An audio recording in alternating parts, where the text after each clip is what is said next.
澳職全攻略，又嚟啦，就係澳職全攻略嘅時間啦。近排嚟講啦，澳洲當地咧其實咧天氣就好熱嘅，有成30幾到40度。不過咧，我啲嘅比賽咧就頻頻吹冷風，所以啲球迷們咧，包括我啦，其實咧喺啲推介心水上面咧，都真係頻頻出。不過咧，我覺得我哋呢個澳職全攻略嘅咧，準程度上都 OK 喎。哦，總括嚟講都算 OK 㗎。咁其實你覺得少少，只不過係我哋平時嚟講個門上裏面嘅一少少一啲唔係太順利咧，但總括嚟講咧都係非常之好㗎。咁啊，當然啦，要望下啦。頭先講咧就澳洲咧就當地最聽嘅結果啦，然之後上面話俾你聽咧，其實真係咧走曬咧就好多下盤出嚟嘅。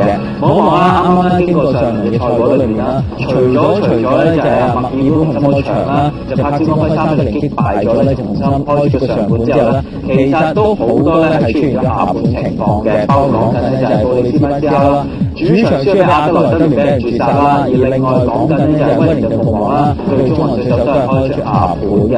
咁但係入球大戰上面咧就係暫時比較難捉少少，咁啊都係咧有大有細，咁啊而最關鍵嘅地方個球大細咧都一樣啦，開出個球細比較多，就尤其是得2場波，就墨爾本勝利對新紐場比場紐卡素憑尼基對住墨爾本勝利2場波，都係開出個球大嘅。咁好啦，我哋亦都睇下啦，澳職嘅聯賽積分榜睇下，哇！而家第一名咧就布里斯班之內30分啊，但係其實跟住佢咧就係西悉尼王嘅，其實都唔爭好遠喎，爭4分，但係然後都係3分之內就係墨爾本勝利啦，佢分都幾出㗎。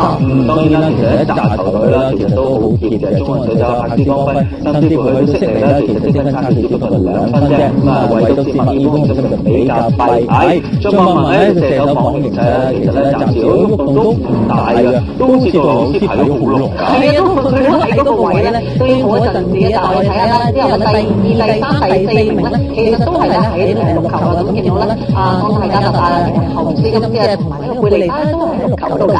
咁啊，要留意下啦，其實咧就啱啱經過一場比賽裏面，柏斯光輝啦，佢哋嘅前鋒射手啦，全天神斯美斯成功復出嘅，個人回開2度，睇下嚟緊會唔會 keep 住咧急起直追。不過有人復出就有人受傷。Melody，我就知道大家單邊過嚟咧，都係啲重點球員咧，唔好意思啊，要唞幾耐先。係啊，講到你真係其實咧，哎呀，整到我膝頭啦，咁所以咧6個禮拜咧都冇得踢啦。但係咧內幕咧，其實個醫生咧都已經講嘅咧，就盡快咧即刻做手術。點解咧？就希望咧可以快啲好翻啊！希望喺季尾之前可以快啲翻嚟嘅。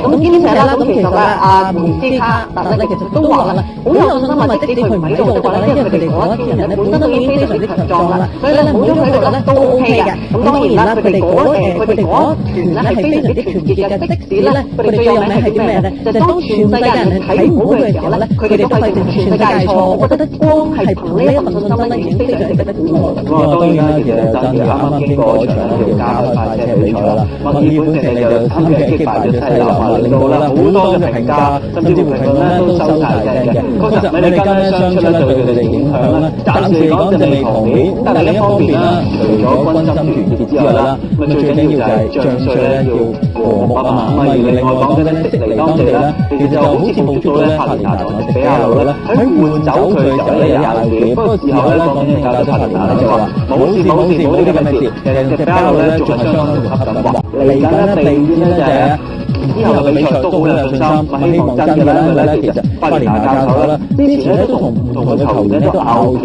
過，包括講緊咧就係商業復出嘅蘇連拿啦，最終都係同佢拗完啦，更加一路之後就退休，希望迪巴魯 case 就唔會出現咧，就最好不過啦。今個禮拜 Melody 講完啦，呢啲有啲乜嘢推介俾大家？一定 OK 啦。咁今次咧，其實我就會揀咗威靈頓鳳凰對呢個墨爾本勝利嘅。咁其實好簡單，係揀主客和主勝嘅。點解咧？因為其實本身即係威靈頓鳳凰呢個方面已經好好噶啦。咁上次咧仲對住呢個中環水手係打和㗎。咁仲有啦，我知道佢近4場咧係基本上入球好多啦，同佢哋嘅前線呢個球員亦都非常之強勁啦。但係相對嚟講咧，另外嗰邊咧喺墨爾本勝利咧，佢哋頭先我講過啦，米利根啊，亦都整傷咗膝頭啦。咁仲有就係尼高斯都係整傷咗膝頭㗎。咁所以咁喺呢方面我就覺得會減翻少分嘅。再者咧，其實佢哋仲有一啲球員咧，其實係去咗踢呢一個亞洲杯嘅。所以咧喺呢一個情況底下，後，我會揀主客和主力人。都頭先到嘅，似講緊喺亞洲杯上面好多後生仔被徵召嘅，令到兵員上面進行比較，睇威靈頓防個太咁強嘅時候啦，可唔可以成功命中爭喺度點樣做黃衫啊？咁黃衫我今次着藍衫就知道點解，X色嚟啦。主場出擊對住另一支咧走下波中岸水手。嗱講真咧，其實講陣我嚟講兩支球隊都不相伯仲啦，又唔係話特別強勁嘅。不過見到中岸水手隨住呢啲馬高波利斯咧，就係見到佢咧長期受傷要收啲咧，對於佢哋嘅組織上面咧肯定係有影響。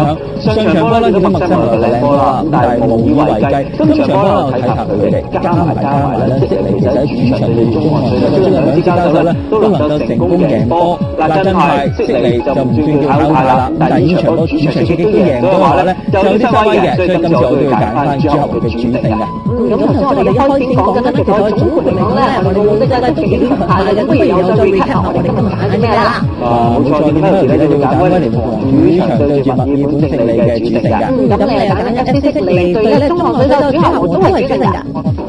你而家好啲地方係兩個日子咧都會有相聯絡嘅，聽日禮拜五下晝4點兩個字啦。咁墨爾本同針對住紐卡素份地基，再第二咧要有咧緊接帕斯溫對住利士大之後啦。咁自己真係好俾你停啦，就講到商業娛樂咧，星期28或者星期6啦，下晝2點10分咧就威靈頓鳳凰隊咧墨爾本勝利㗎。咁同一日咧就晏晝4點半啦 ，FC 悉尼對中岸水手㗎。